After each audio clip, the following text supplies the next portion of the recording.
அனைவருக்கும் வணக்கம். மற்றொரு காணொளியூடாக உங்களை சந்திக்க வந்திருக்கும் நான் தாரகா.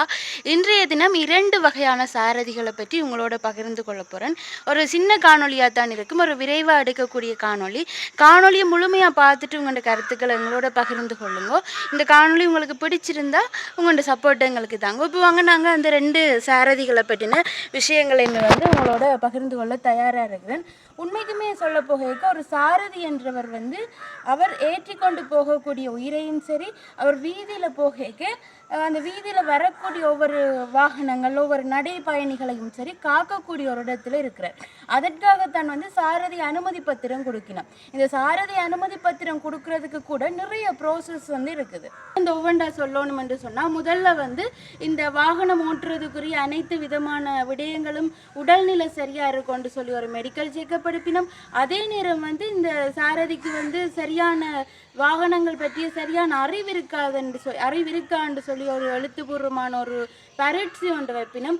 அதுக்கு பிறகு பூரணமாக அந்த வாகனத்தை பற்றின பயிற்சியை கொடுத்துட்டு ஒரு வாகன சாரதி அனுமதி பத்திரம் கொடுப்பினோம். இதை வச்சு தான் அந்த சாரதி வாகனம் ஓட்டுவார். உண்மைக்குமே இப்போ நடக்கக்கூடிய பேருந்து முதல் விமானம் வரை விபத்துக்கள் பலதுமே பல விபத்துக்களை சாரதி தடுத்திருக்கக்கூடியது நாங்கள் காணக்கூடிய மாதிரி இருக்குது.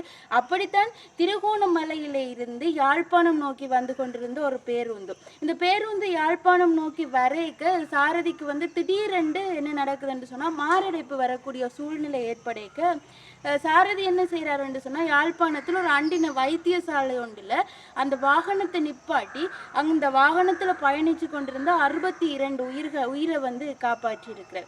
இன்னொரு பக்கம் எங்களுடைய யாழ்ப்பாணம் வள்ளிபுரத்து ஆலய வீதி, உண்மைக்குமே வள்ளிபுரத்து ஆலயம்ன்றது ஒரு தலை சிறந்த ஒரு ஆலயமாக இருக்கின்றது. இந்த வள்ளிபுரத்து ஆலயத்து வீதியில் ஒரு 64 வயது முதியவர் சைக்கிளில் பயணித்து கொண்டிருக்க ஒரு மகேந்திரா வாகன ஓடிக்கொண்டு வந்திருந்தவர் அந்த முதியவரை தட்டி விழுத்திட்டு அந்த முதியவர் படுகாயம் அடைஞ்சிட்டார். அவர் தப்பிச்சு போயிட்டார்.